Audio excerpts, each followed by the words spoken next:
Hello guys, welcome back to my channel. मैं आपकी अंकिरा ma'am. ये वीडियो में हम लोग पढ़ेंगे issue of shares chapter number 1 and 2 for secretarial practice SP which is SP for HSC. Already हमारे channel पे पोस्टेड है, आप जाके फर्स्ट एंड सेकंड चैप्टर्स देख सकते हैं। ओसीएम का पूरा पोर्शन हो चुका है। तो अभी हम लोग देखते हैं chapter number 3 which is issue of shares. Shares का मैंने ऑलरेडी मतलब बताया था कि मेरे कंपनी को जितना भी कैपिटल का ज़रूरी है, मतलब सेकंड चैप्टर में हम लोगों ने पढ़ा था कि मेरे कंपनी को जितने पैसों की ज़रूरत है वो जो कॉमन पब्लिक से वो खरीदेगी, छोटा छोटा पार्ट कंपनी का सेल करके, उसको हम लोग बोलते हैं शेयर्स। तो ये शेयर्स ओन फंड और बोरोड फंड के हिसाब से, दोनों के हिसाब से होते हैं। तो ओन फंड क्या होता है कि एक बार वो कंपनी में शेयर्स के पैसे आ गए तो वापस वो बाहर नहीं जाने वाले। वाइल बोरोड फंड क्या होता है कि मैं लोन के पैटर्न में या किसी से तो भी एक डिबेंचर्स या कॉमन पब्लिक या कंपनी या बैंक से लोन के पैटर्न में वो पैसे लेती हूँ। ठीक है। सो इसका क्लासिफिकेशन कैसा है, तो यही टेप ग्राफ को हम लोग एक एग्जाम्पल के साथ समझ लेते हैं। सो फॉर एग्जाम्पल ले लो कि मेरे को एज अ कंपनी 10 लाख रुपए की ज़रूरत है। ठीक है, मेरे को कितने रुपीज़ की ज़रूरत है? 10 लाख रुपीज़ की। उसके वजह से मैंने क्या किया कि मैंने वो 10 लाख को 10 रुपीज़ पर पार्ट के हिसाब से 1 लाख में कन्वर्ट कर लिया। मेरे को कितने शेयर्स मिलेंगे अभी? 1 लाख शेयर्स। मैंने 1 लाख शेयर्स मैंने सोचा अभी चलो 1 लाख शेयर्स मार्केट में लाती हूँ। एक शेयर की वैल्यू होगी ₹10। लाना है, लाया है नहीं। मैंने सोचा कि मेरे को इतने की ज़रूरत है तो ये इस हिसाब से आएगा। ये हो गए मेरे ऑथराइज्ड शेयर कैपिटल। ठीक है। अभी इसमें से मैं, इट इज़ नॉट कंपलसरी कि मेरे को 10 लाख की ज़रूरत है अभी के अभी, मेरे को इमीडिएटली चाहिए। मेरे को अभी 7 लाख या 6 लाख की ज़रूरत है, बाकी 3 to 4 लाख रुपीज़ मेरे को फ्यूचर में ज़रूरत है। तो टेम्पररी मैं क्या करूँगी, जितने की ज़रूरत है उतने की शेयर्स मार्केट में मंगाऊंगी। मतलब फॉर एग्जाम्पल मैंने इसमें से सिर्फ और सिर्फ 70,000 शेयर्स मार्केट में लाए। ठीक है, इसमें से मैंने सिर्फ और सिर्फ कितने लाए? 70,000 शेयर्स मार्केट में लाए, क्योंकि मेरे को सिर्फ 7 लाख रुपीज़ की ज़रूरत थी, विच इज़ ऑफ ₹10 अगेन। तो ये हो गए मेरे इशूड कैपिटल, क्योंकि इतने शेयर्स मैंने मार्केट में लाए। बचे कितने? 30,000 मैंने मार्केट में लाए हैं क्या? नहीं। अगर नहीं लाए हैं तो वो हो गया अनइशूड कैपिटल। अनइशूड अगर मार्केट में आया ही नहीं तो उसका कुछ नहीं होने वाला, तो वहीं पे स्टॉप कर दो। सेकेंड, अब ये जो 70,000 मार्केट में आए हैं, या तो वो सेल होंगे या तो नहीं होंगे, राइट। अगर वो 70,000 शेयर्स सेल हो गए, फॉर एग्जाम्पल इसमें से ले लो 60,000 शेयर्स सेल हो गए, तो 60,000 शेयर्स क्या हो गए? 60,000 शेयर्स क्या हो गए?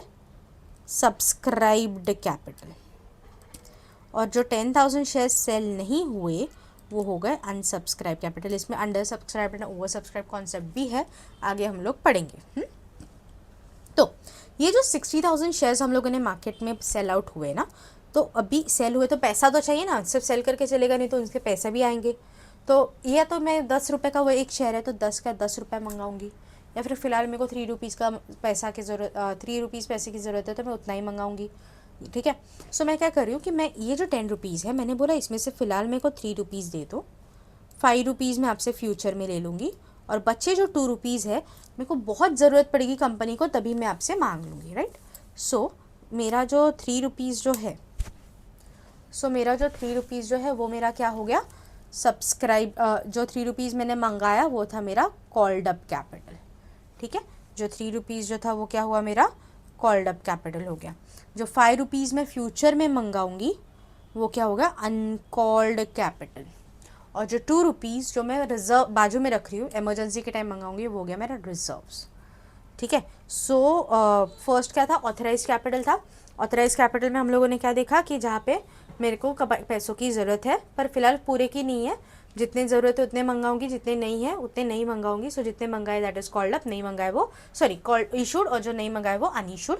फिर उसके बाद जितने मार्केट में लाए उसमें से जितने सेल आउट हुए दैट इज़ सब्सक्राइब्ड, जितने नहीं हुए दैट इज़ अनसब्सक्राइब्ड। सब्सक्राइब में या जितना पैसा मंगाऊंगी वो कॉल्ड, जितना फ्यूचर में मंगाऊंगी वो अनकॉल्ड, और जो इमरजेंसी के लिए मैंने बाजू में रखा है दैट इज़ रिजर्व्स। फिर इसके बाद ये जो मैं 3 रुपये कंपनी से मंगाया, ये 3 रुपये या तो मेरे को मिलेंगे या तो नहीं मिलेंगे। अगर होल्डर्स ने दे दिए, सभी होल्डर्स ने मेरे को 3 रुपीज़ पर शेयर के पीछे दे दिए, तो वो हो गए मेरे पेड अप कैपिटल। अगर वो पैसे हमें नहीं मिले तो वो हो गए अनपेड या फिर कॉल्स इन एरियर्स। यहाँ तक होप क्लियर होगा। अभी आगे देखते हैं इश्यू ऑफ शेयर्स। तो issue of shares basically shares दो पार्ट्स में डिस्ट्रीब्यूटेड है, that is preference shares and equity shares. इन दोनों को डिटेल में हम लोगों ने चैप्टर नंबर 2 में पढ़ा हुआ है। अगर आपको कुछ भी चाहिए तो वीडियो आप जाके देख सकते हैं। So let's go with the method of issue of shares. तो इशू ऑफ शेयर्स जो है वो 4 पार्ट्स में डिस्ट्रीब्यूटेड है, public issue, existing equity, existing employees और प्राइवेट प्लेसमेंट। तो पहला हम लोग देखते हैं पब्लिक इशू। पब्लिक इशू क्या होता है कि कॉमन पब्लिक को हम लोग जब ये शेयर्स वगैरह इशू करवा देते हैं, मतलब हमें जब भी पैसों की ज़रूरत पड़ती है, कॉमन पब्लिक को जब भी शेयर्स इशू करते हैं, that is known as public issue. उसको पब्लिक ऑफर ऑफ शेयर्स भी बोला जाता है। It refers to the process through which the company raises the capital from the public by offering its shares for the sale of investors। मतलब investors क्या करते हैं, shares purchase करते हैं, सेल करते हैं, परचेस करते हैं पब्लिक के under, with between the public. तो ये जो ये होता है फिक्स पीरियड मेथड में और बुक बिल्डिंग मेथड में। फिक्स पीरियड मतलब एज अ इन्वेस्टर मेरे को मालूम है कि वो शेयर 10 रुपये या 100 रुपये में बिकने वाला है, ठीक है। तो एग्जैक्टली प्राइजेस मेरे को मालूम है, तो हम लोग डायरेक्टली अपफ्रंटली वो प्राइस में वो खरीद लेंगे। बुक बिल्डिंग में होता है बिडिंग, बोली लगती है। सो जिसकी बोली अच्छी रहेगी, करेक्ट रहेगी, क्लोज रहेगी, वो उसको वो शेयर्स मिल जाएंगे। नेक्स्ट आते हैं इनिशियल पब्लिक ऑफर्स। मतलब बेसिकली ये जो शेयर्स आते हैं पब्लिक इशू में वो 2 पार्ट्स में आते हैं। The first is initial public offer. Initial public offer क्या होता है कि जहाँ पे मेरी ये जो शेयर्स है फर्स्ट टाइम मार्केट में लिस्टेड है, लिस्टेड कंपनी के से फर्स्ट टाइम मैंने क्या किया मार्केट में वो शेयर्स लाए हैं, that is known as IPO, that is initial public offer. FPO क्या रहता है कि फ्यूचर में मेरे को और पैसों की ज़रूरत है, तभी मैंने और शेयर्स मार्केट में लाए सेकेंड टाइम, तो वो हो गया follow up, that is FPO, follow on public offer. फिर आते हैं अभी कैसे रहता है, आप जब भी मोस्ट ऑफ मॉल्स में वगैरह अगर आपका मेंबरशिप होगा, अमेज़ॉन पे मेंबरशिप होगा, तो फिर कहीं पे, तो राइट वो लोग क्या करते हैं, आपको अगर आप ऑलरेडी एग्जिस्टिंग मेंबर्स हो जैसे अमेज़ॉन प्राइम पे, तो सेम डे आपको डिलीवरी मिल जाती है, अदर बेनिफिट्स भी मिल जाते हैं, बराबर। तो यहाँ पे क्या होता है कि अगर आप ऑलरेडी एग्जिस्टिंग कंपनी के शेयर होल्डर हो, इक्विटी शेयर होल्डर हो, तो कंपनी जब भी फ्यूचर में उसको फंड्स की ज़रूरत पड़ेगी तो वापस वो मार्केट में शेयर लाने ही वाली है। तो पर वो मार्केट में शेयर लाने के पहले आपको पूछेगी कि आपको वो शेयर्स की ज़रूरत है। मतलब अगर मार्केट में वो शेयर्स 100 रुपीज़ में सेल करने वाली हो तो वो शेयर्स मैं आपको 90 रुपीज़ में दे दूंगी। बट आपके अगर 2 शेयर्स है तो उसके अगेंस्ट आप एक ही शेयर ऐसे खरीद सकते हो। तो ये सिचुएशन को हम लोग बोलते हैं राइट इशू। राइट इशू मतलब एग्जिस्टिंग शेयर होल्डर्स को एक राइट दिया जाता है कि मैं मार्केट में शेयर्स जब भी ला रही हूँ उसके पहले मैं आपको दे दूँ, लेकिन कम प्राइस में, बट एक लिमिट में, ठीक है। तो ये डिस्काउंटेड शेयर्स रहते हैं जो एग्जिस्टिंग शेयर होल्डर्स को मिल सकते हैं अगर एग्जिस्टिंग शेयर होल्डर वो एक्सेप्ट करे तो। उसके की प्रोविजंस क्या क्या है, तो एग्जिस्टिंग शेयर होल्डर होना चाहिए, 2 शेयर्स के अगेंस्ट 1 शेयर राइट शेयर मिल सकता है, डिस्काउंटेड प्राइस में होता है, सब्सक्रिप्शन पीरियड जो शेयर होल्डर का होगा वो न्यू शेयर्स आने के इस टाइम के पहले, मतलब मार्केट में आने के पहले के हिसाब से होता है। फिर आता है बोनस। अभी हमारे शेयर्स 2 पार्ट्स में है, इक्विटी एंड प्रेफरेंस। प्रेफरेंस तो क्या होता है कि चलो जाने दो, प्रेफरेंस वालों को सच से रिस्क वगैरह वो बेयर नहीं करते जितना equity share holders risk bear करते हैं। तो अगर equity share holders risk bear करते हैं, लॉस बेयर करते हैं, कंपनी इंसॉल्वेंट हो रही है तभी पैसा नहीं मांगते, तो उनको जब भी कंपनी को बहुत प्रॉफिट होगा या बहुत पैसा कंपनी के पास आ जाएगा तभी कुछ ना कुछ तो रिटर्न देना पड़ेगा। तो वो टाइम पे वो देती है बोनस। बोनस का मतलब होता है गिफ्ट। मतलब वो गिफ्ट की तौर पे कंपनी खुशी से अपने सामने से शेयर्स देगी उनको फ्री में, गिफ्ट के हिसाब से। उसको हम लोग स्क्रिप इशू भी बोलते हैं।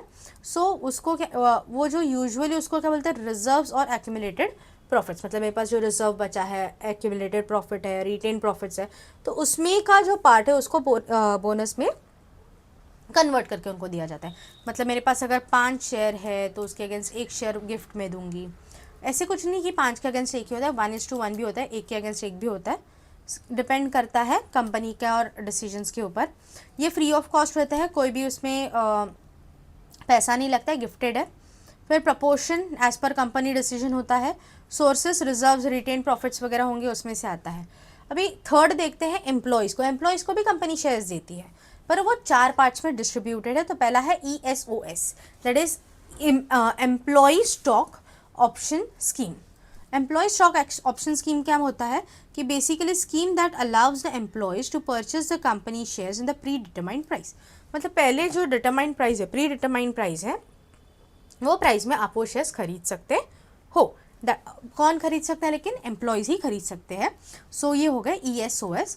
ये जो मेथड है ये बेसिकली रिटेन किया रहता है हमारे एम्प्लॉयज़ में। इसके प्रोविजंस क्या है, वो कंपनी का परमानेंट एम्प्लॉय होना चाहिए, कम से कम 3 से 5 साल वो लॉक इन पीरियड रहेगा, मतलब 3 से 5 साल तक वो शेयर सेल आउट नहीं कर सकता है। एक्सरसाइज प्राइजेस, जो प्राइजेस हमारे फिक्स रहेंगे, मार्केट वैल्यू से कम भी हो सकता है या फिर मार्केट वैल्यू जितना भी हो सकता है, it does not have any of the guarantee कि उससे कम मिलेगा। 3 साल का लॉक इन पीरियड है ही मिनिमम। फिर आता है ESPS, that is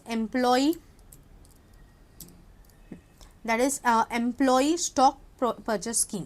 so employ stock purchase scheme basically यहाँ पे डिस्काउंटेड प्राइस में लमसम अमाउंट में, मतलब मैं एक बार 10,000, 20,000, 1 लाख, 2 लाख के शेयर्स एक साथ कंपनी से खरीदूंगी, बट डिस्काउंटेड प्राइस में एज ए एम्प्लॉय होने की वजह से मेरे को डिस्काउंटेड प्राइस में मिलेंगे, that is known as ESPS।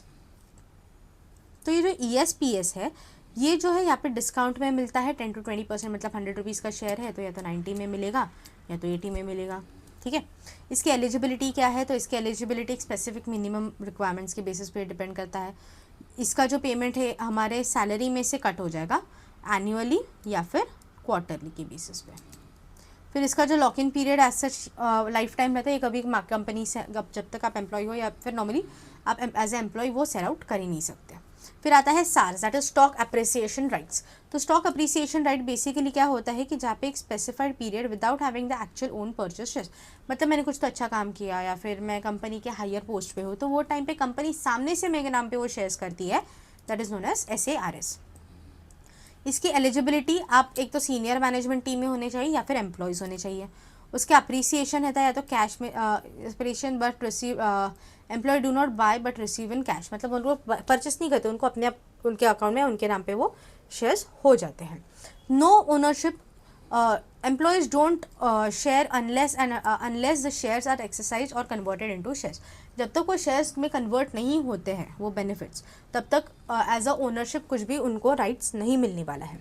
Next आता है sweat equity shares. Sweat equity shares क्या होता है, sweat equity shares are issued to the employees और the directors in the recognition of non monetary contribution, मतलब जहाँ पे मनी का कॉन्ट्रीब्यूशन नहीं होता है या फिर मतलब बिल्कुल नहीं होता है, हमारे सर्विस स्किल्स और कंपनी की तरफ लॉयल्टी की वजह से हमें कंपेंसेट किया जाता है वो शेयर्स गिफ्ट की तौर पे, that is known as sweat equity shares.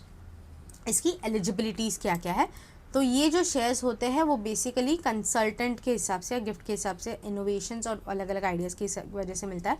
इसमें कोई भी कैश पेमेंट नहीं होता है क्योंकि गिफ्टेड पैटर्न में है। Must justify the value of the service render, मतलब किसके अगेंस्ट उसको शेयर्स मिला है वो भी देखा जाता है। अभी आते हैं last, that is D part which is private placement, मतलब हम लोगों ने IPO FPO वगैरह देख लिया, राइट इशू देख लिया, एम्प्लॉयज़ के रिलेटेड देख लिया। अभी देखते हैं प्राइवेट प्लेसमेंट, मतलब जो प्राइवेट कंपनी रहती है जिसके जो मेंबर्स रहते हैं, ग्रुप ऑफ पीपल रहते हैं, वो 200 से ज़्यादा नहीं होता है। जिस कंपनी के मेंबर्स 200 से ज़्यादा नहीं होता है वो हो गई हमारी प्राइवेट कंपनी, और वो प्राइवेट कंपनी जब भी शेयर्स वगैरह इशू करती है तो वो हो गए प्राइवेट प्लेसमेंट्स। तो ये बेसिकली इसमें जो शेयर्स रहते हैं वो हम लोग एम्प्लॉयज़, फैमिली मेम्बर्स या फिर फ्रेंड्स, इनमें हम लोग ये जो शेयर्स होते हैं वो सेल आउट करते हैं। ईजिली वो ट्रांसफरेबल नहीं होते, कॉमन पब्लिक में नहीं आते हैं। तो इसमें हाउ इट वर्क्स, तो बोर्ड ऑफ डायरेक्टर सारे डिसीजंस लेती है। ऑफर लेटर जो होता है वो application explain the details of share offer, मतलब हमारी ऑफर कंपनी की क्या है वो लोगों को बताई जाती है, लेकिन लिमिटेड ग्रुप ऑफ पीपल है, सब में नहीं होता है। ये फुल्ली पेड है या पार्टली पेड, मतलब 10 रुपये के 10 रुपये भी पे हो सकते हैं या फिर 10 रुपये के 8-7 रुपये भी पे ऑफ होंगे, 3-4 रुपये बाकी भी रह सकते हैं। रिनंसिएशन इसके क्या है, कैन नॉट बी ट्रांसफ़र, मतलब ये शेयर्स हम लोग इजीली किसी के भी नाम पे ट्रांसफ़र नहीं कर सकते हैं, अनलाइक राइट इशू। जो राइट इशू नॉर्मली अगर मैं एज एम्प्लॉय भी हूँ तो मेरे नाम के शेयर्स में किसी, मतलब वो राइट इशू मेरे बदले कोई और भी खरीद सकता है अगर वो मेरे जान पहचान में होगा तो। अप्रूवल नीडेड, यहाँ पे शेयर होल्डर कौन हमारे शेयर होल्डर्स होंगे, कौन होंगे, क्या होंगे, सब कुछ अप्रूवल लिया जाता है। तो 2 प्राइवेट प्लेसमेंट में 2 है, एक है राइट इशू। राइट इशू मैंने ऑलरेडी बताया था कि एग्जिस्टिंग शेयर होल्डर होने की वजह से कंपनी मेरे को राइट देगी कि वो नए शेयर्स मार्केट में लाने के पहले मेरे को इन्फॉर्म करेगी, और मैं अगर मेरे को वो कम प्राइस में चाहिए, मतलब 100 रुपीज़ का शेयर 90 रुपीज़ में वगैरह मेरे को चाहिए तो मैं ले सकती हूँ, बट लिमिट में रहते हैं वो। फिर आते हैं प्रेफरेंशियल अलॉटमेंट। प्रेफरेंशियल अलॉटमेंट मतलब वो specific group like families, friends वगैरह उनको ही मिलता है, कोई भी इसमें इन्वेस्ट नहीं कर सकता। नेक्स्ट आता है allotment of shares. So basically एक ध्यान में रखते हैं, आगे तो पढ़ेंगे तो और इजी हो जाएगा, एक कॉन्सेप्ट ध्यान में रख लो। 10 रुपये का शेयर है, ठीक है, ₹10 का शेयर है, कंपनी या तो 10 के 10 एक साथ मंगाएगी या तो अलग अलग 5 में। आपके कॉलेज का एडमिशन का ले लेते हैं। आप कॉलेज में जाते हो, एडमिशन के लिए अप्लाई करते हो, राइट। अप्लाई करते हो तो एप्लीकेशन फॉर्म के टाइम ₹10 ₹20 देना पड़ता है आपको, राइट। सो जो अप्लाई करते हैं वैसे ही शेयर होल्डर्स में भी शेयर्स भी अप्लाई किए जाते हैं। तो अप्लाई करते वक्त अगर मैंने ₹2 मांगे तो वो हो गए मेरे एप्लीकेशन मनी। अभी आपने कॉलेज में अप्लाई किया, कॉलेज में अप्लाई करने के बाद आपके सारे डॉक्यूमेंट्स, रिजल्ट्स या बाकी सारी चीज़ें वेरीफाई करके वो कॉलेज देखेगा कि आपको वहाँ पे एडमिशन मिलने वाला है या नहीं मिलने वाला। अगर आपको एडमिशन मिल गया तो वो हो गया अलॉटमेंट। मतलब मैंने क्या किया, आपको एडमिशन के लिए सीट अलॉट कर दी। वैसे ही यहाँ पे आपके नाम पे वो शेयर में अलॉट करने के लिए रेडी हूँ। बट अलॉट करने के लिए ₹10 का शेयर है, ₹2 एप्लीकेशन में आ गया, मैं और ₹2 मांग रही हूँ। तो बच्चे कितने, ₹6। वो ₹6 मैं इंस्टॉलमेंट में मांग लूँगी।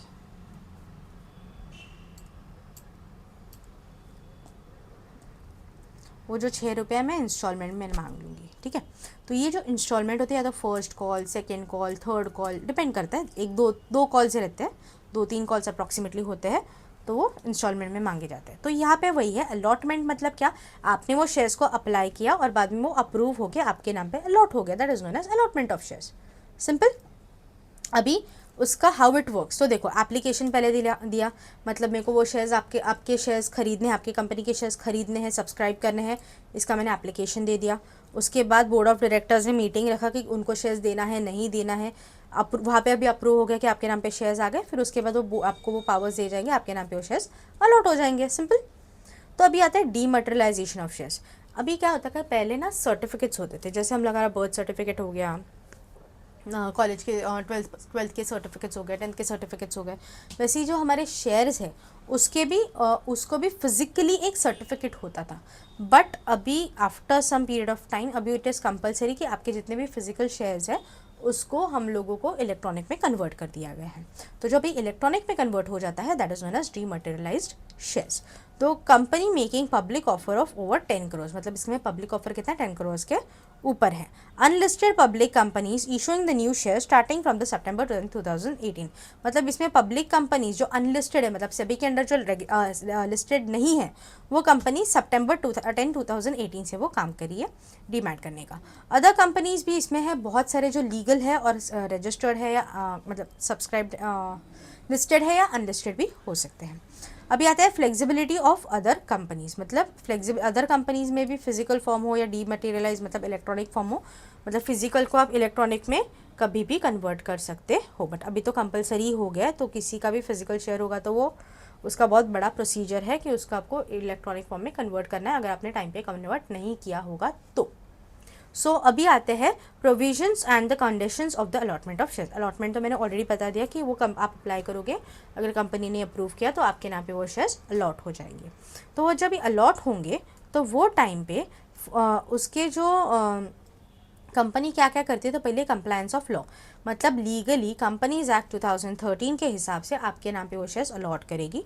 पब्लिक कंपनीज क्या करेंगे, जैसे उसके प्रॉस्पेक्टस निकलते हैं, प्रॉस्पेक्टस निकलेंगे कि ऐसे ऐसे शेयर्स हम लोग मार्केट में लाने वाले हैं, एंड सेबी के अंडर, सेबी के रूल्स के अंडर वो काम करेगा। फिर मिनिमम सब्सक्रिप्शन, एक ध्यान में रखना, अगर मैं 1 लाख शेयर्स मार्केट में ला रही हूँ तो उसमें से एटलीस्ट 90,000 शेयर्स तो सेल आउट होने पड़ेंगे, which is 90%। Compulsory 90% share sell करना पड़ेगा। अगर 90% शेयर सेल नहीं होते हैं तो वो जितना भी सब्सक्रिप्शन आया है वो पूरा कोलैप्स हो जाएगा, मतलब वो कैंसिल हो जाएगा। तो मिनिमम सब्सक्रिप्शन 90% है, ठीक है। और फिर उसके बाद जो प्रोस्पेक्टस है वो 30 डेज़ के अंडर इशू होना चाहिए। उसके बाद जो भी शेयर्स है, मतलब the minimum subscription is meant in the company return by the subscribers with in 15 days, मतलब अगर कंपनी को जो मिनिमम सब्सक्रिप्शन मिला है, मतलब मिनिमम सब्सक्रिप्शन अगर नहीं मिला, मतलब 90% नहीं मिला, तो 15 डेज़ के अंडर वो रिफंड कर दो, आपके शेयर्स कोलैप्स हो जाएंगे। उसके बाद अवॉइड द कंपनीज में enter into the underwriting agreement. अभी अगर ये जो कोलैप्स का प्रॉब्लम है या फिर 90% शेयर्स अगर सेल नहीं हुए तो क्या करेंगे, तो कंपनी ना एक सेफर साइड अंडरराइटर हायर करती है। सो अंडरराइटर का मतलब होता है it is a type of agent. Example ले लेते हैं कि मेरे को है ना 10,000 शेयर, मेरे पास 1 लाख शेयर्स हैं, ठीक ठीक है। 90% सेल करने मतलब एटलीस्ट 90,000 शेयर सेल करने एज अ कंपनी। अगर मेरी कंपनी वेल नोन है, टाटा वगैरह रही, तो मेरे को अंडर राइटर की ज़रूरत भी नहीं, मेरा नाम और गुडविल ही इतना है कि वो अपने आप सेल हो जाएंगे। अगर नहीं हुए तो क्या करेंगे, क्योंकि बाद में तो विद इन 30 डेज तो वो कोलैप्स हो जाएंगे अगर सब्सक्राइब नहीं हुए तो वो टाइम पे कंपनी क्या करेगी, एजेंट्स हायर करेंगे। तो उसमें इसके एक एजेंट का टाइप है अंडर राइटर, अलग अलग एजेंट्स रहता है, टाइप्स रहता है। तो उसमें कहता है अंडर राइटर। अंडर राइटर क्या करता है कि इसमें से अगर एज अ अंडर राइटर मैंने बोला कि मैं आपके मिनिमम 20,000 शेयर सेल कर दूंगी, गारंटी। चलो मैंने 20,000 का गारंटी तो दे दिया, पर मैंने सेल कितने किए, सिर्फ 15,000 शेयर सेल किए। तो बच्चे कितने, 5,000। अभी वो तो सेल नहीं कर पाई मैं। अगर मैं वो शेयर सेल नहीं कर पाई तो वो शेयर्स मैं खुद के नाम पे खरीद लूँगी। मतलब कंपनी से वो 20,000 शेयर हट ही गए, कंपनी को भी कुछ मतलब नहीं है। अगर वो मार्केट में सेल आउट नहीं होता है तो वो पर्सनली उसको खुद के नाम पे शेयर्स खरीदने पड़ेंगे अंडर राइटर को। सो ये हो गया। इसके लिए वो अंडर राइटिंग अग्रीमेंट में जाते हैं, जो 90% का जो रूल है या जो सब्सक्रिप्शन है वो मिस आउट ना हो, शेयर्स को लैप्स ना हो, इसके लिए वो अंडर राइटर अग्रीमेंट में चले जाते हैं। अंडर राइटर्स को बाद में कमीशन वगैरह मिलता है। फिर आता है क्लोजिंग सब्सक्रिप्शन लिस्ट, मतलब जो सब्सक्रिप्शन का लिस्ट है वो कब क्लोज होता है, एटलीस्ट 3 वर्किंग डेज में एंड नॉट मोर देन 10, मतलब 3 to 10 डेज में वो क्लोज होना चाहिए। उसके बाद बेसिस ऑफ अलॉटमेंट, मतलब जब भी अलॉटमेंट होगा तो बोर्ड ऑफ डायरेक्टर्स के साथ डिस्कस होकर, अलग मीटिंग्स होके, फिर उसके बाद देखा जाएगा कि जितने भी सब्सक्राइबर्स आए हैं उनको शेयर्स अलॉट करे जाएंगे या नहीं, या मिनिमम सब्सक्रिप्शन हुआ है या नहीं। अभी चलो 10,000 शेयर्स मार्केट में लाए, 9,000 को डिमांड आई, तो ठीक है, कम है, दे दो, क्योंकि अंडर सब्सक्राइब्ड है, शेयर्स ज़्यादा है और डिमांड कम है, ठीक है। अभी 10,000 है और 11,000 की डिमांड आई, ज़्यादा है तो ओवर सब्सक्राइब हो गया। तो वो टाइम पे कंपनी क्या करेगी, या तो वो रिफंड करेगी या तो प्रोरेटा बेसिस पे होल्ड पे रख देगी, ठीक है। ये दोनों सिचुएशन में से कुछ ना कुछ एक वो करेंगे। अभी permission to deal with the stock exchange. अभी क्या होता है कि जब ये पब्लिक ऑफर्स होते हैं या शेयर्स वगैरह होते हैं तो हमारे जो स्टॉक एक्सचेंज BSE NSE से well known recognised stock exchange से हमें परमिशन लेना ज़रूरी है, और उसके भी prospectus must mention the name of the stock exchange, मतलब मेरे कौन से स्टॉक एक्सचेंज में मेरे वो शेयर्स आने वाले हैं उसके रिलेटेड भी उसमें डिटेल्स होना ज़रूरी है। नेक्स्ट आता है appointment of managers for and the other agencies, मतलब जब भी हम लोग अभी शेयर्स मार्केट में अगर ला रहे हैं तो वो टाइम पे हम लोगों को क्या अपॉइंट करना पड़ेगा, मैनेजर या फिर कोई ना और एजेंसी हम लोगों को अपॉइंट करनी पड़ेगी, ठीक है। तो वो कौन कौन रहेगा, वो बैंक रहेगा, अंडर राइटर्स रहे, एजेंट्स रहे, रजिस्ट्रार्स रहे, जो रजिस्ट्रेशन एंड ऑल का काम करेंगे, ठीक है। सो पहला स्टेप हम लोगों ने क्या देखा था, मतलब पहली चीज़ हम लोगों ने प्रोविजंस में देखी थी कि लॉ के हिसाब से वर्क होगा। दूसरा मिनिमम 90% शेयर्स 30 डेज 15 डेज वगैरह, या फिर अगर 90% नहीं हुआ तो कोलैप्स हो जाएगा, ये सब देखा था। क्लोजिंग 3 to 10 डेज में वो शेयर्स का जो विंडो है वो क्लोज हो जाएगा। अलॉटमेंट वो डिसीजंस वगैरह लेके लिए जाएंगे। ओवर सब्सक्रिप्शन मतलब 10 के बदले 11,000 की डिमांड आ गई, 10,000 मार्केट में है तो क्या करेंगे, उसके रिलेटेड सब information. Permission to deal with the stock exchange, मतलब मेरा स्टॉक एक्सचेंज किस हिसाब से काम होगा, मेरी परमिशंस किस हिसाब से मिलेंगी, या फिर मेरी लिस्टिंग किस हिसाब से करनी, मतलब NSE BSE में लिस्ट करना वगैरह। और मेरे को लोगों को भी बताना पड़ेगा, जो इन्वेस्टर्स हैं उनको भी बताना पड़ेगा कि ये जो शेयर्स है वो कौन से कंपनी में या कौन से स्टॉक एक्सचेंज में हमारे आने वाले हैं, इसके रिलेटेड इन्फॉर्मेशन भी यहाँ पे बताना बहुत ज़रूरी है। नेक्स्ट फिर उसके बाद हम लोग क्या कहते हैं कि टीम जो आती है या फिर मैनेजमेंट टीम जो होती है, मैनेजर्स होते हैं, उनको हायर करना, जो लोग क्या करेंगे ये सारी चीज़ें हैंडल करेंगे, जैसे रजिस्ट्रार, बैंकर्स वगैरह हो गए, ठीक है। फिर आते हैं statutory provisions for allotment of shares. अभी उसके प्रोविजंस है, प्रोसीजर डायरेक्टली बोल सकते हैं।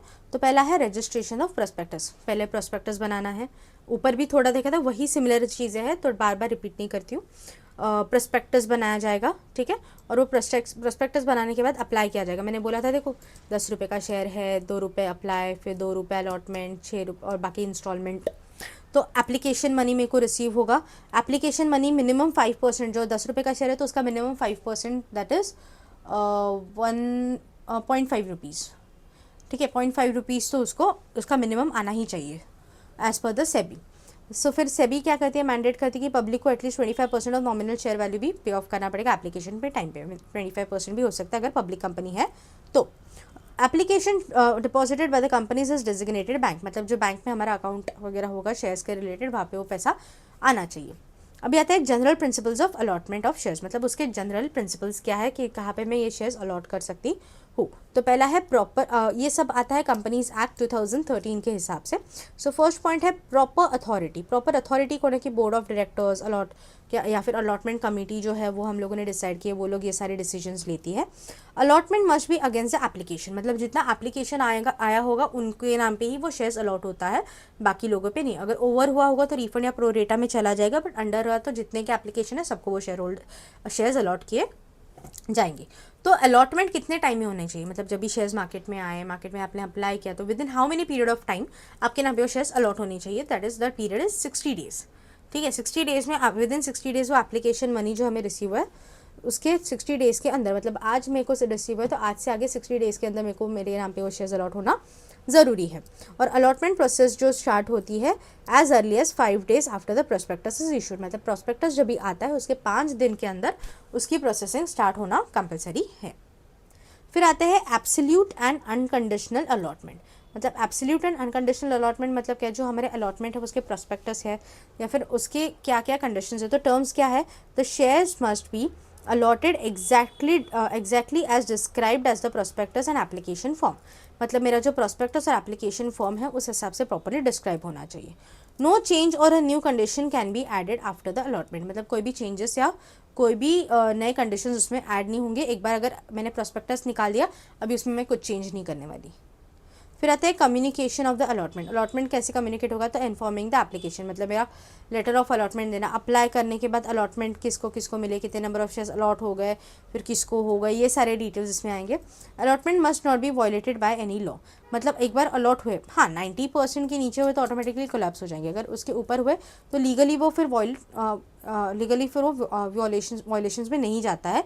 Example, shares can not be allotted to the minors, मतलब माइनस को शेयर्स नहीं मिलते ऐसा नहीं है, मिलते हैं बट वो गार्डियन के अंडर होना चाहिए तो ही मिलते हैं, वरना नहीं मिलते हैं। फिर आता है regular versus irregular allotment. Regular allotment मतलब क्या, जो सारे कंडीशंस फुलफिल करके और वैलिड है तभी उसको शेयर्स मिलता है, that is known as regular.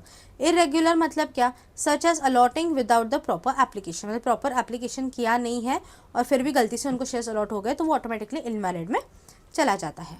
फिर आता है procedures for allotment of shares. तो अलॉटमेंट ऑफ शेयर्स का प्रोसीजर क्या है, तो पहला है अपॉइंटमेंट ऑफ अलॉटमेंट कमेटी, मतलब अपॉइंट करना है, किसको अपॉइंट करना है, अलॉटमेंट कमेटी को, मतलब जो कमेटी ये सारे शेयर्स के रिलेटेड इन्फॉर्मेशन वगैरह देखेगी। That is when the subscription list closes the secretary informs the board of directors, मतलब ये लिस्ट सब्सक्राइब होगी तो सेक्रेटरी क्या करेगी, बोर्ड ऑफ डायरेक्टर्स को इन्फॉर्म करेगी।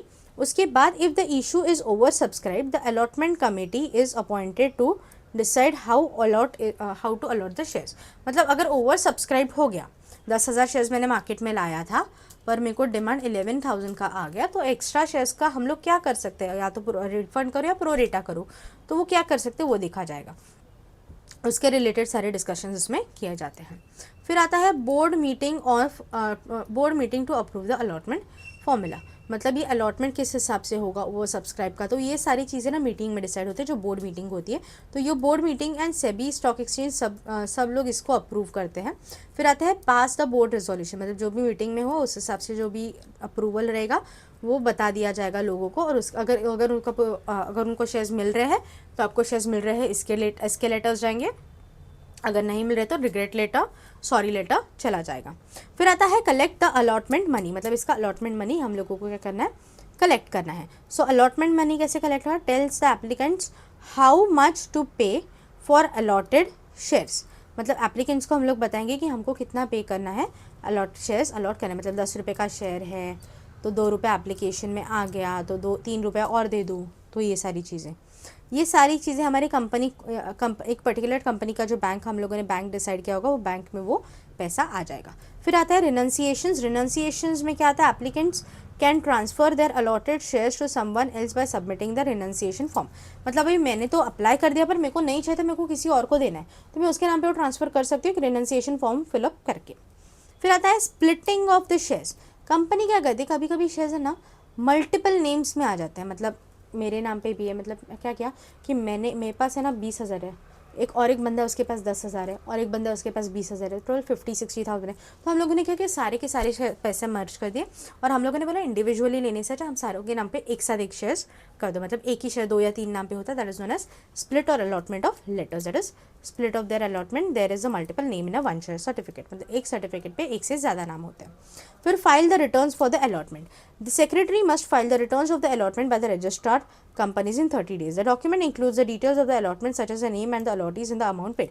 मतलब रिफंड वगैरह हो रहा होगा तो उसको रिटर्न्स फाइल करना पड़ेगा। रिटर्न्स फाइल करना है तो विद इन 30 डेज वो कंपनी में होना चाहिए और वो डिटेल्स क्या क्या रहेगा कि कितनी अमाउंट उसको पे ऑफ करनी है और उसका नाम क्या है और अदर डिटेल्स उसमें देखे जाते हैं। फिर आता है प्रिपेयर द रजिस्टर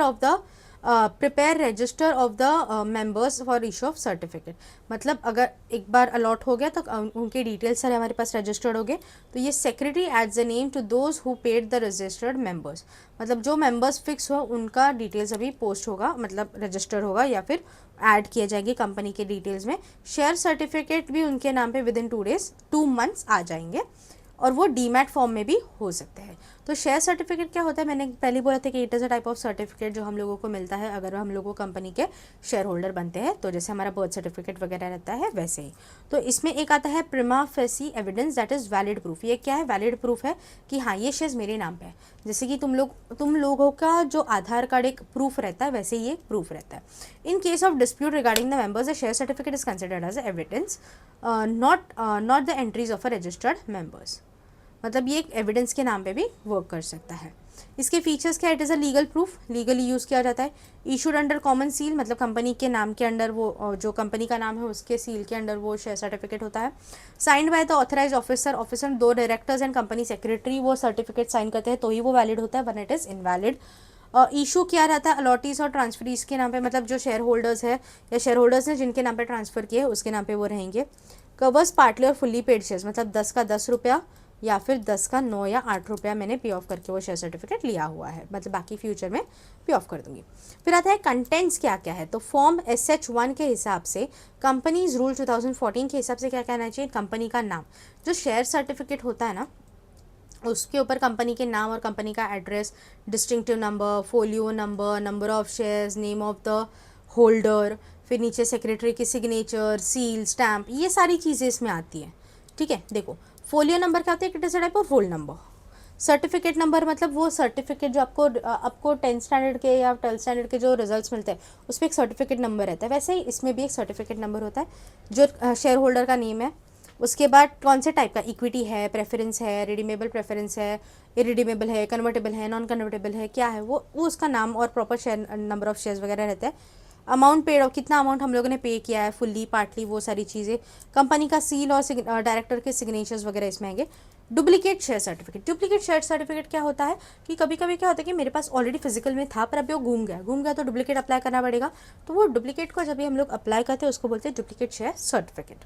तो ये जो डुप्लीकेट शेयर सर्टिफिकेट होता है ये is issued when the original share certificate is lost, घूम गया, आग लग गई, चोरी हो गया, what ever will be the reason. तो ये जो रजिस्टर्ड शेयर होल्डर है वही उसको अप्लाई कर सकता है, बाकी कोई भी उसको अप्लाई नहीं कर सकता है, और उस पर बोल्ड लेटर्स में लिखा रहता है कि ये डुप्लीकेट सर्टिफिकेट है, ओरिजिनल नहीं है। अब इसके conditions for issuing of duplicate shares, conditions क्या क्या है, तो पहला है डिफेस्ट और मल्टीलेटेड और टोन्ड सर्टिफिकेट, मतलब फट गया होगा या आग लगी होगी तो उसमें आधा खराब हो गया आधा अच्छा है, तो वो जैसा है वैसे क्या वैसे उनको लाके दो, और घूम गया होगा तो उस हिसाब से उसके अलग चीज़ें हो जाएंगी। फिर आता है कॉल्स ऑन शेयर्स, तो हम लोग कॉल्स का मैंने पहले ही बोला था, application, allotment, first call, final call, जो वही है। तो देखो या तो वन टाइम में पे कर दो या तो इंस्टॉलमेंट में पे कर दो, जो इतना पे किया दैट जे पे किया वो पेड है, नहीं किया तो अनपेड है, और जो अनपेड है उसको कॉल ऑन शेयर बोलते हैं, जितना मंगाया होगा उसको कॉल ऑन शेयर बोलते हैं। Additional calls on the shares in the additional expense demand after the application in the allotment have been paid, मतलब सब पे होने के बाद ही होगा। तो इसके की पॉइंट्स क्या है, तो board of directors he decide करेंगे कि कैसे पैसे मंगाने हैं। कॉल लेटर और नोटिस उनको दिया जाता है मंगाने के पहले, मिनिमम 14 डेज़ का नोटिस रहता है शेयर होल्डर्स को, उसमें उनको पैसा देना पड़ता है। 25% ऑफ द नॉमिनल वैल्यू तो मंगाया ही जाता है at a time.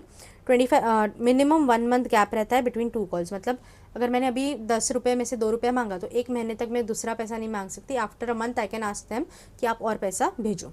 Failure to pay can forfeit the shares, forfeit के बारे में हम लोग नीचे पढ़ेंगे। And rules to mention the article of association, मतलब एओए में जो भी रूल्स मेंशन रहेंगे उस हिसाब से वो सब कॉल्स मांगे जाएंगे। अभी 4 फीचर क्या होता है कि 10 रुपये का एक शेयर है, उसमें से मैंने 7 रुपये पे कर दिए, पर मैंने 3 रुपये पे ऑफ नहीं किए की वजह से कंपनी एक बार 2 बार पूछेगी, थर्ड टाइम पूछेगी, फोर्थ टाइम वो पूछेगी नहीं, सीधा आपके नाम से वो शेयर्स कैंसिल कर देगी। अभी आपने 7 रुपये तो दे दिया पर 3 रुपया दिया नहीं, इसके लिए आपके नाम के वो शेयर्स कैंसिल हो गए, पर इसका मतलब ये नहीं कि 7 रुपये आपको रिफंड मिलेंगे, वो कंपनी के पास चलेगी, गलती आपकी थी कि आपने पैसा नहीं दिया।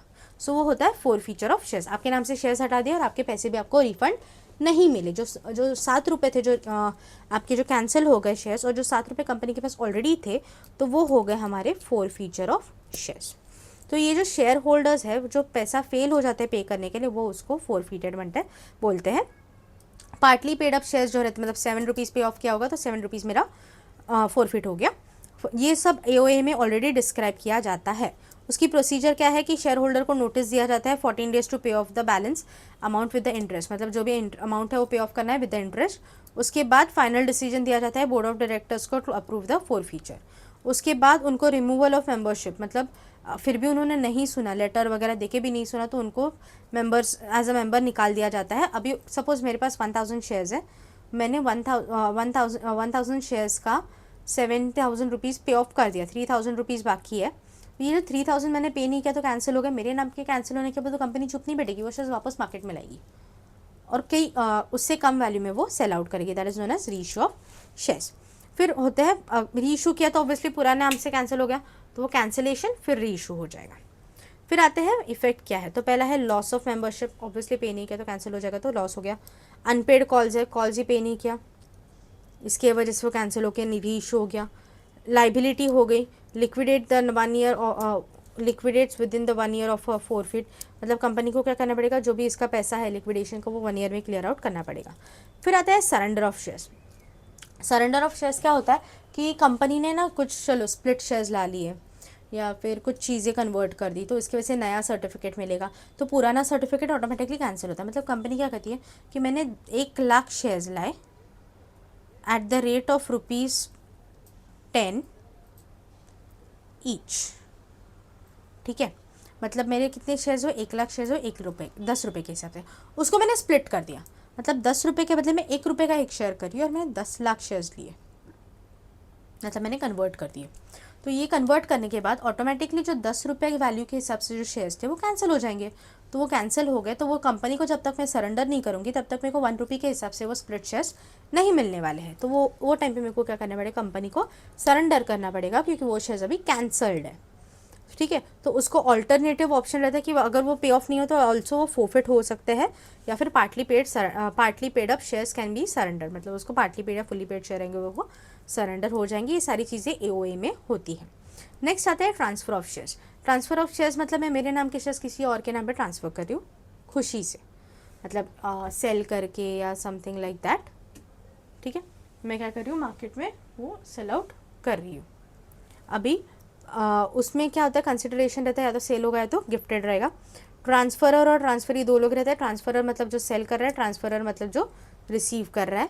ये जो शेयर होल्डर्स होते हैं वो पार्ट और एंटायर शेयर्स वो क्या करते हैं, परचेस या सेल करते हैं।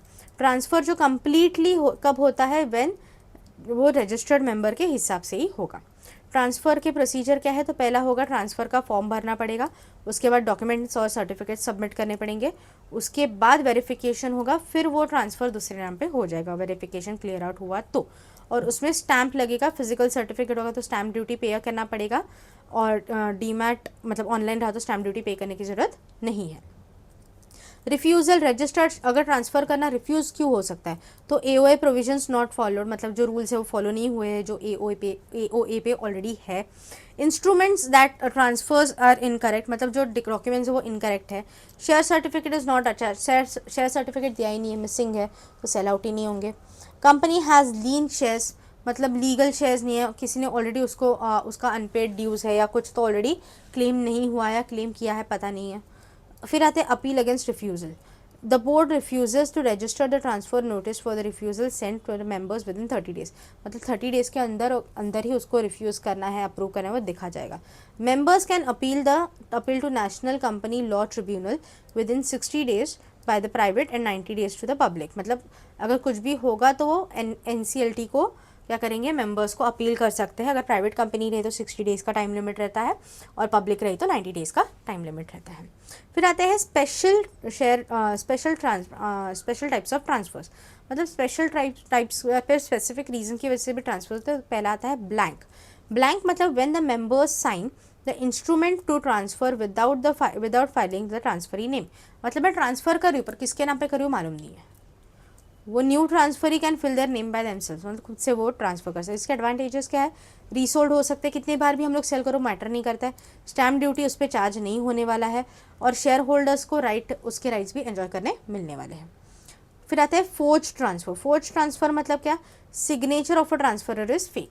मतलब जो ट्रांसफरर है उसके सिग्नेचर करेक्ट नहीं है, फेक है, ये एक fraud pattern, not registered such fraudulent transfer. अगर फ्रॉड वगैरह होगा तो वो अप्रूवल नहीं होने वाला है। फिर आता है transmission of shares. Transmission of shares मतलब चलो अभी फॉर एग्जांपल ले लो कि वो शेयर्स मेरे नाम पे थे और मेरे नाम पे और एक पर्टिकुलर XYZ पर्सन के नाम पे थे। वो XYZ पर्सन मर गया, डिजीज हो गया। वो डिजीज होने के बाद उसके हम दोनों के नाम पे थे तो अभी उसका नाम हट जाएगा और मेरे नाम पे आ जाएगा। सपोज वो शेयर सर्टिफिकेट का भी कोई ओनर ही नहीं, जितने भी ओनर है सब मर चुके, तो जो लीगल हेयर्स है या गार्डियंस है उनको मिल जाते हैं। That is known as transmission. Transfer क्या होता है कि मेरे नाम के शेयर्स किसी मैं जब भी जिंदा हूँ वही टाइम पे किसी और के नाम पे ट्रांसफ़र हो जाता है। ट्रांसमिशन क्या होता है कि वो शेयर्स मैं after no one is alive, मतलब जो भी ओनर्स है कोई भी अलाइव नहीं है उसके बाद उसके लीगल एज या कोई तो गार्डियन वगैरह वो शेयर्स उसके नाम पे ट्रांसफ़र करवा सकता है। That is known as transmission of shares. ठीक है, तो उसमें कौन कौन आएंगे, लीगल हेयर आ सकता है, दैट इज नॉमिनी आ सकता है, गार्डियंस आ सकते हैं, ऑफिशियल रिसीवर्स आ सकते हैं जो विल्स वगैरह में दिया रहेगा। फिर स्टैम्प ड्यूटी इसमें पेएबल है, अगर फिजिकल शेयर्स है, डीमैट होंगे तो नहीं पेएबल है। अभी ट्रांसफ़र और ट्रांसमिशन के इंपॉर्टेंस क्या क्या है। पहला है एंश्योर्स द लिक्विडिटी, मतलब मेरे जो शेयर होल्डर्स है वो फ्रीली हम लोग क्या करते हैं शेयर्स सेल कर सकते हैं पब्लिक कंपनी के। Legal ownership changes helps to smooth transition of ownership of the death and insolvency, मतलब डेथ है या कुछ है तो वो स्मूथली ट्रांजिशन होना। प्रिवेंट्स फ्रॉड, इसमें फ्रॉड वगैरह प्रिवेंट हो सकता है। एंड प्रमोट्स द इन्वेस्टमेंट, मतलब कि जो इन्वेस्टमेंट या ट्रांसफर ऑफ शेयर्स का है, ट्रांसफ़र करना या सिक्योर करना है कुछ भी एज इट इज़, जब चाहे वो तभी कर सकते हैं। यहाँ पे हमारा चैप्टर नंबर 3 ख़त्म होता है। कुछ भी डाउट हो तो आप कमेंट सेक्शन में ज़रूर बताइएगा। अगर वीडियो अच्छी लगे तो please like share and subscribe. Thank you.